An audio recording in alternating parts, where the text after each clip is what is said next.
Good day, everybody. It's Dr. A back in the garden, talking about some of my favorite plants. There are so many favorite plants. Often I'm asked, what plant really turns you on? And I essentially answer the one I'm looking at right now. But there are plants that when my daughters ask me or friends ask me what they should plant, I ask a few questions about sunshade, etc., etc. But I always come back to some of these favorite, really tough but beautiful plants that almost anybody can have in their garden. Plants that I can recommend to anybody who is looking for a little success, and plants that do well in most gardens in most parts of the country. One of my favorite plants, to be sure, is the Japanese maple. The Japanese maple has evolved, for hundreds and hundreds of years.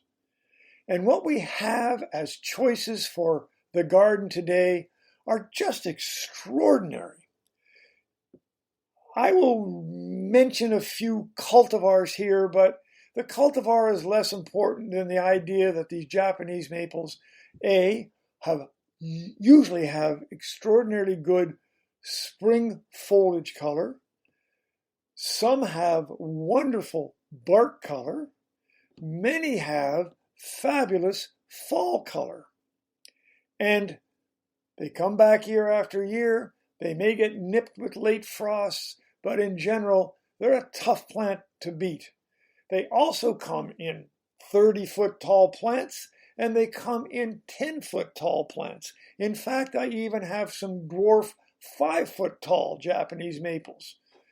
But between you and me, those mini maples are much tougher to grow. But what do we do with these things? Well, for me, the pendulous ones are particularly good. I just think that you can't go too far wrong with a purple pendulous form, always available in garden centers or online. If you like upright, a ton of choices, not only from ones that have that, just wonderful color in the fall, but ones that have extraordinary bark color. Coral bark maple being one of them. Bihou, B-I-H-O-U, has yellow bark in the winter.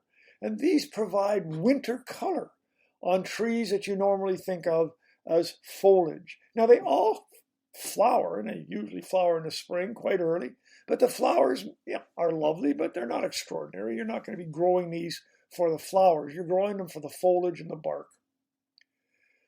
The forms, as I mentioned, pendulous, which means just weeping, if you'd like, upright, tall, and short. And there's just no end to them.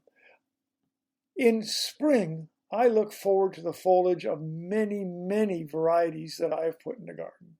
And I just can't get enough of them. In fact, in my tiny garden, I have a small garden in town, 60 by 100. I have 14 Japanese maples. Isn't that silly?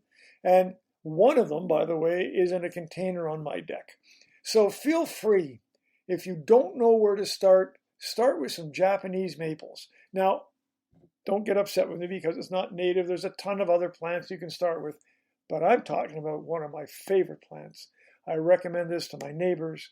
I recommend this to my daughters. I recommend this to anybody who's listening. Japanese maple. Online, in the store, in your favorite garden center. Go for it.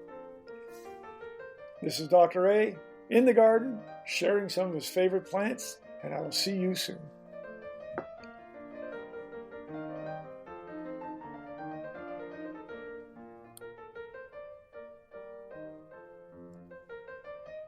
I hope you have enjoyed today's story as much as I've enjoyed sharing it with you.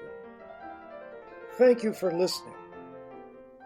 For more information and more stories, go to my website, www.alanarmitage.net. If you go to the bookstore, you will see one of my most popular books, Naked Ladies and Forget-Me-Nots, How Plants Get Their Common Names. And another wonderfully popular book is Legends in the Garden. Who in the world is Nellie Stevens?